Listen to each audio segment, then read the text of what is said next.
Akhirnya perang bertempur itu waktu itu. Karena prajurit dari Majapahit ini dengan kekuatan penuh, sedangkan di Lumajang sendiri tanpa ada persiapan juga kalang kabut, walaupun yang memimpin juga ahli strategi juga. Patih Nabi kan ahli strategi hasilnya.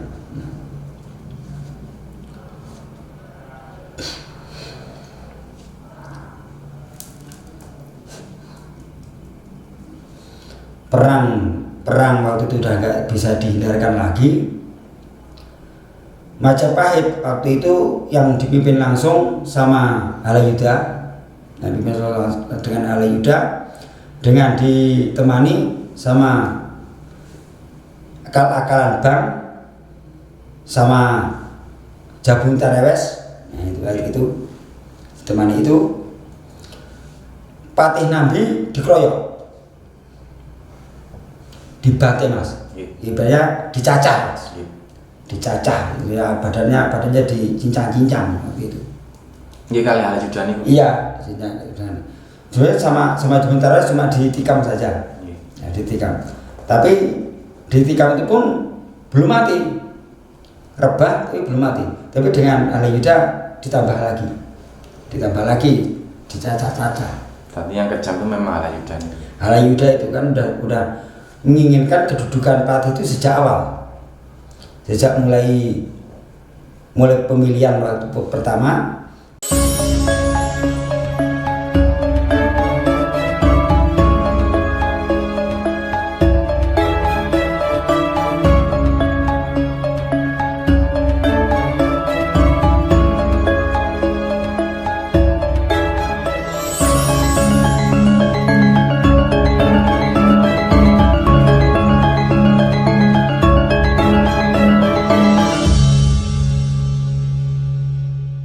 Saya akan menyapa seluruh pemirsa YouTube.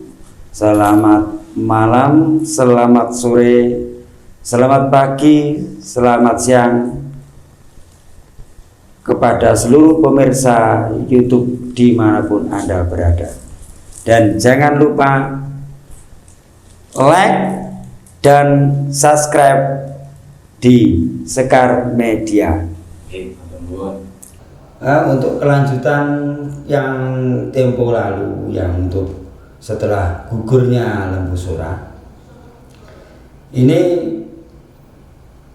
perjalanan kerajaan Majapahit ini selalu diliputi kemelut yang ya tak kunjung hilang. Khususnya pemberontakan itu tetap terjadi. Nah, tetap terjadi.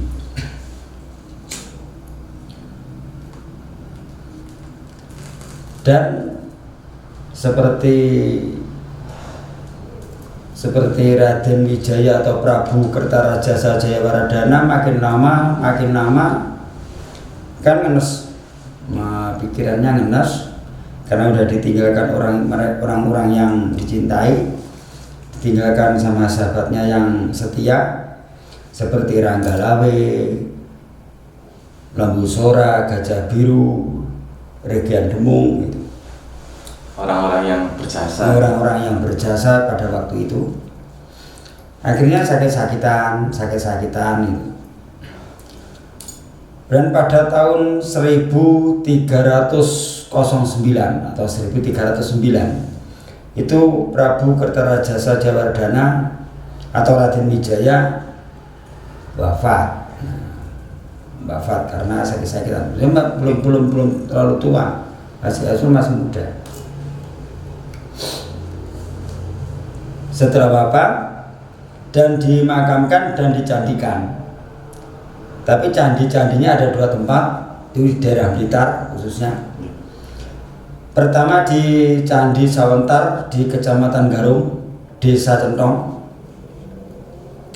Dan yang kedua di Candi Simping di Kecamatan Sumberjati, sebelah selatannya Kecamatan Kademangan.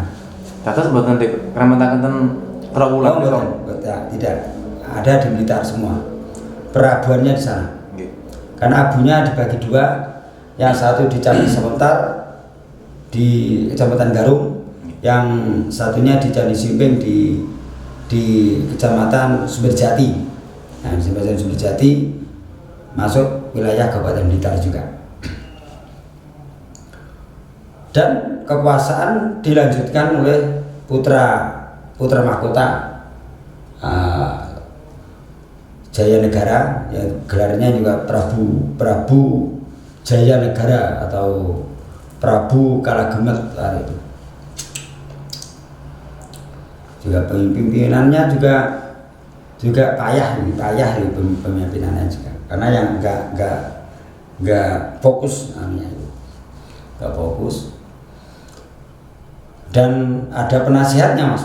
Ada penasihat raja itu waktu itu, ya penasihat rajanya ya Halayuda sendiri. Halayuda itu penasihatnya. Makanya itu yang buat bikin huru-hara terus, ya itu. Selalu diadu domba. Yang selalu menambahkan fitnah. Selalu menyebarkan fitnah di seluruh kalangan keraton, Pak. Di kalangan keraton sendiri. Saling mencurigai sama kawan sendiri, saling mencurigai. Mungkin di situ masih ada lagi satu penghalangnya Halayuda, masih ada satu lagi, yaitu Mahapatih Nabi. Masih dereng sedo nggih Mahapatih Nabi ini. Mahapatih Nabi belum. Mahapatih Nabi ini putra dari Empu Sina atau yang bergelar Sang Mahamantri Empu Sina. Tapi kalau di prasasti Godadu itu sejajar, Mas, dengan Mahamantri Pramuka. Itu sejajar. Mahamantri Pramuka itu Arya Wiraraja. Nah, artinya Empu Sina itu ya Arya Wiraraja sendiri. Nah, juga bapaknya Patih Nabi, juga bapaknya Ronggolawe, kayak gitu. Nah. Kemudian Empu Sina ini kan udah memimpin di Lumajang, beberapa tahun di sana. Juga termasuk wilayahnya juga luas, dari Sadeng sampai Sadeng juga kekuasaannya. Sadeng itu Sadeng Jember. Di Sadengan enten. Desa Sadengan. Kecamatan Sadengan. Ya, betul. Nah, di Sadeng itu nantinya ada juga pemberontakan besar nanti. Tapi udah zamannya zamannya Gajah Mada nanti. Ada pemberontakan nanti. Dan suatu saat Patih Nabi ini ingin mengajukan cuti kepada sang raja, mengajukan cuti untuk pulang kampung, untuk pulang ke Lumajang, ingin menemui, karena kebetulan juga baru ada utusan dari Lumajang bahwa sang ayah sakit keras, kan gitu. Akhirnya Empu Nabi ini memohon diri pada sang raja untuk meminta cuti sementara. Cuti kan paling lama kan 12 hari. Cutian 12 hari. Melakukan cuti, berdasarnya dikasih izin untuk cuti. Akhirnya pulang dengan keluarga, juga ada sedikit pengawalnya, dibawa ke Lumajang waktu itu.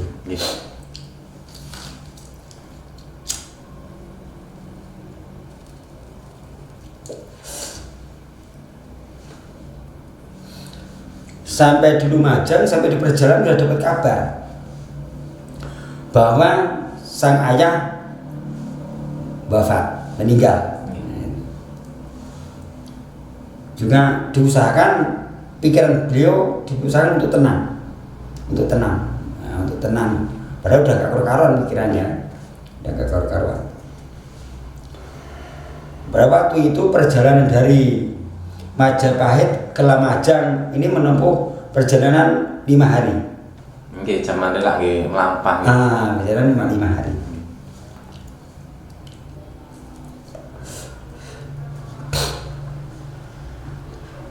Sampai di sana. Waktu pas ada, yaitu pas sebelum perabuan sang ayah, juga ada utusan dari Majapahit sendiri untuk apa ya? Untuk berbelasungkawa datang. Untuk datang berbelasungkawa, yaitu diwakilkan kepada Halayuda. Wakilnya Halayuda. Dari keluarga sang raja bahwa mengucapkan turut berbelasungkawa untuk sang ayahanda Patih Nabi tadi. Diterima, ya akhirnya berbincang-bincang. Halayuda sendiri juga sempat menginap di Lamajang 1 malam sambil berbincang-bincang. Si Halayuda ini mengusulkan kepada Patih Nabi supaya cuti diperpanjang, jangan dulu pulang dulu ke Majapahit. Perpanjang, silakan diperpanjang cutinya. Usulnya diterima sama Patih Nabi. Tapi Patih Nabi enggak curiga kalau ini siasatnya Halayuda, politiknya Halayuda enggak berpikir ke situ. Mboten ngira Nggih. Kan Patih Nabi ini enggak pernah berprasangka buruk kepada teman, Mas. Enggak pernah berprasangka buruk. Cuma ngertinya bagus, ya, teman-temannya bagus semua. Mboten seudon tadi.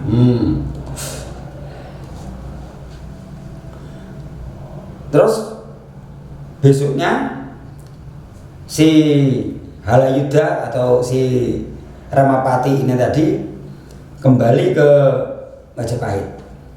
Nah, sampai di Majapahit ngomongnya berbohong lagi sama sang raja. Sinuwun, sang Patih tidak mau kembali ke Majapahit.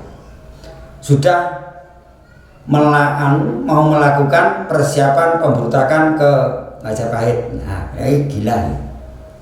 Edan. Jadi Halayuda jahat. Nah, itu jahatnya itu. Dengan segera sang Prabu Jayanegara ini segera suruh menyiapkan pasukan-pasukan. Bahkan pasukan intinya juga dipersiapkan untuk menggempur ke Lamajang.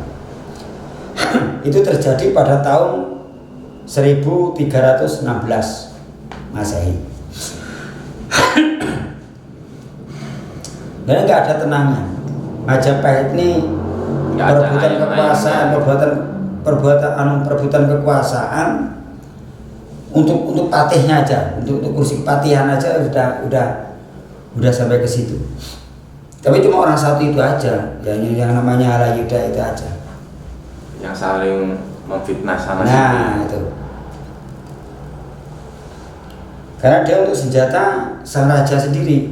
Kebetulan dia sebagai penasihat raja tadi. Nah, tepat pada tahun 1316 pasukan Majapahit berangkat menyerang ke Lamajang tanpa persiapan, Mas. Nah, di sana itu kan masih dalam kondisi berduka gitu.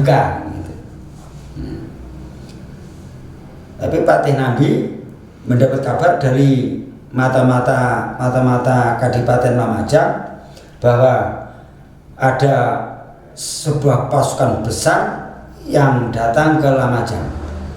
Ditanyai, dari pasukan dari mana? Kalau melihat panji-panjinya Majapahit. dari Majapahit. Itu. Loh, ada apa ini? Nah, terus ada kabar lagi bahwa Majapahit akan menyerang Lumajang. Nah, itu. Dengan persiapan ya tidak siap, persiapan seadanya. Waktu itu Pasti nanti kaget dong gini. Ya kaget karena nggak ada niat untuk memberontak lagi. Enten fitnah tuh ki Nah, Halayudan. tapi udah Mas, udah diprediksi sama Patih Nabi waktu itu, jelas ini ulahnya Halayuda yang satu itu. Nah, akhirnya perang bertempur itu waktu itu. Karena prajurit dari Majapahit ini dengan kekuatan penuh, sedangkan di Lumajang sendiri tanpa ada persiapan juga kalang kabut, walaupun yang memimpin juga ahli strategi juga. Patih Nabi kan ahli strategi hasilnya.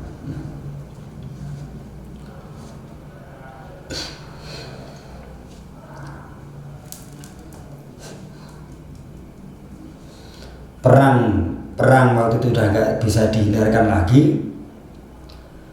Majapahit waktu itu yang dipimpin langsung sama Halayuda, dengan Halayuda, dengan ditemani sama akal-akalan Bang sama Jabung Tarewes. Nah, itu ditemani itu Patih Nabi dikeroyok, dibantai Mas, ibaratnya dicacah Mas, dicacah ya, badannya dicincang-cincang gitu. Iya kali Halayudan itu. Iya, dicincang. Sebenarnya sama sementara cuma ditikam saja, ya, ditikam. Tapi ditikam itu pun belum mati, rebah tapi belum mati. Tapi dengan Halayuda ditambah lagi, dicacah-cacah. Tapi yang kejam itu memang Halayudan. Halayuda itu kan udah menginginkan kedudukan Patih itu sejak awal, sejak mulai pemilihan waktu pertama.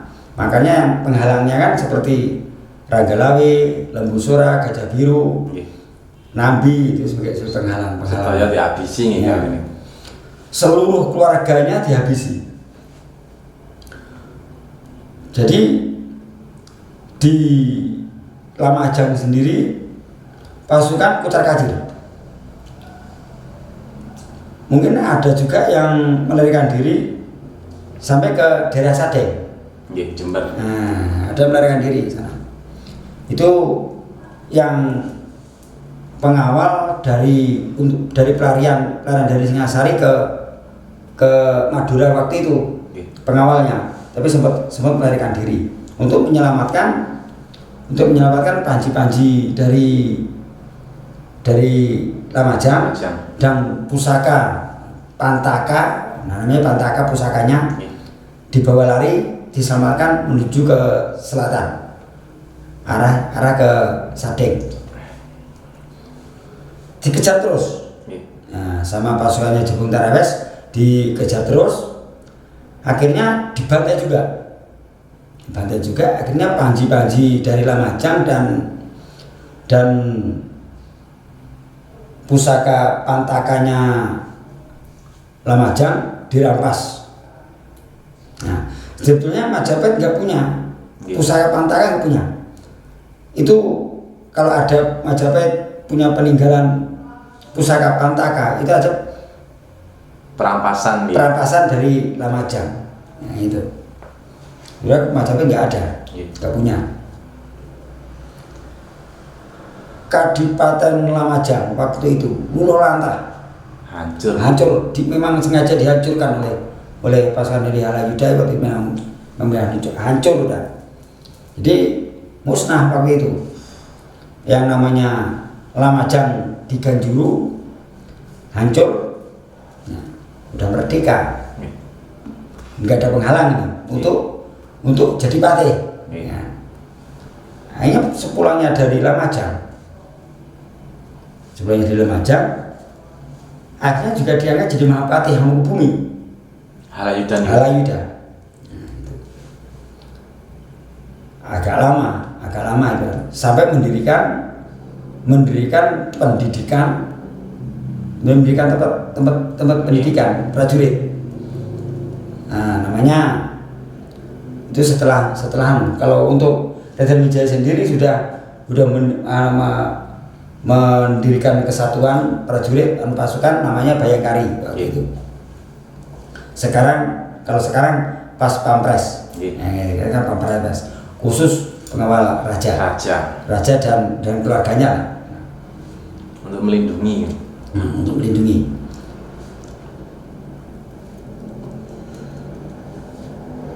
Si Mahapatih sekarang sebutannya malah udah bukan Sang Mahapati lagi, sekarang Mahapatih. Mahapatih Majapahit untuk Halayuda Mahapatih sekarang namanya. Jadi memang itu yang diinginkan ini. Itu memang itu yang diinginkan. Jadi usulnya itu selalu bikin kisruh, juga bikin bingung. Kerabat raja pun bingung. Kerabat raja pun sampai bingung. Penculikan perempuan. Karena raja yang sekarang, raja yang kedua ini memang demen main perempuan. Ini kita diain aja, dibongkar saja. Dia di Istana Kepompongan, namanya Istana Kepompongan, yang sekarang tertinggal Gapura Bajang Ratu. Gapura Bajang Ratu sebagai simbol menyimpulkan bahwa Raden Wijaya kan membujang terus, nggak ingin menikah, nggak kenal. Prabu Jayanegara membujang terus sampai wafat boten nikah. Sampai wafat itu.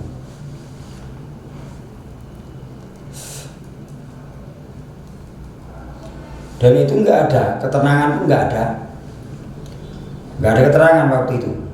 Jadi pas dulu walaupun Halayuda ini sudah menjadi Mahapatih, tetap rasa mencurigai ke bawahannya itu tetap ada. Was-was kalau ini nanti mau menggulingkan saya, jadi kalau yang nggak cocok dengannya pecat, yang nggak cocok dengannya pecat, kayak gitu. Atau mungkin dia mengingat yang zaman dulu, zamannya di Singasari dipecat sama Prabu Kertanegara, kan itu. Pas Mahapatih itu tiangnya itu berburuk sangka terus dengan bawahannya. Bawahannya kan apa sih? Kamu cuma bawahannya aja. Tapi kecuali yang sederajat gitu. Sampai prajurit disuruh ke kampung-kampung, walaupun sampai ke Pandaan itu. Nah, itu suruh mencari perempuan untuk sang raja. Nanti untuk dibawa ke Istana Kepompongan.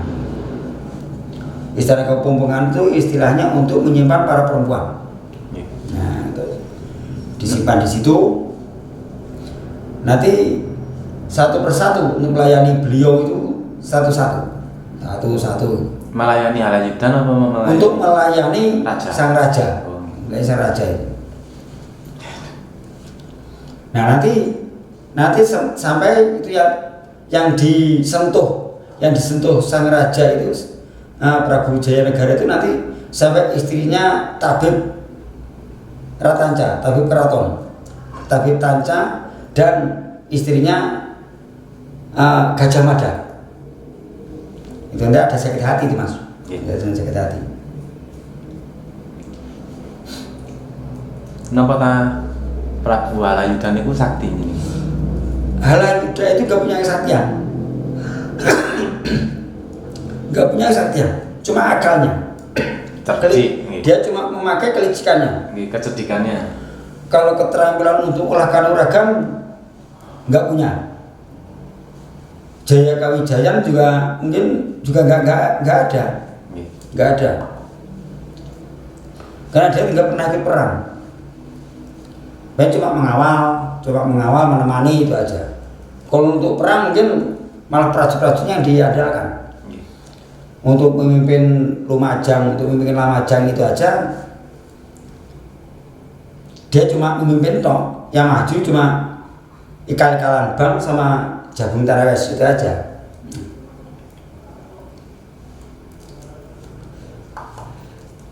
Ya.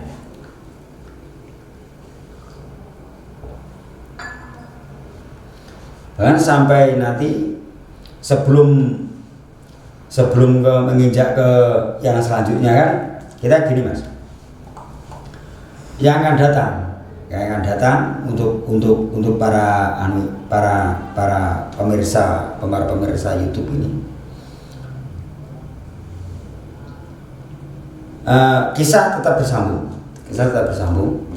Nah, nanti sampai ke kisah gimana ya meninggalnya Prabu Jayanegara, bagaimana meninggalnya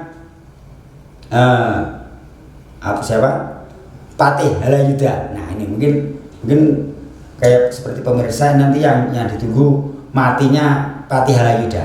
Ya gitu.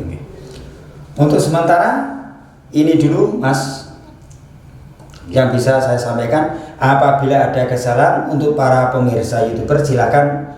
Apabila ada kesalahan saya minta yang minta maaf yang sebesar-besarnya. Dan silakan komen di kolom komentar di bawah ini. Dan jangan lupa like dan subscribe. Terima kasih. Ya, terima kasih Pak Imam sebelumnya. Ya, sama-sama. Dari Sekar Media.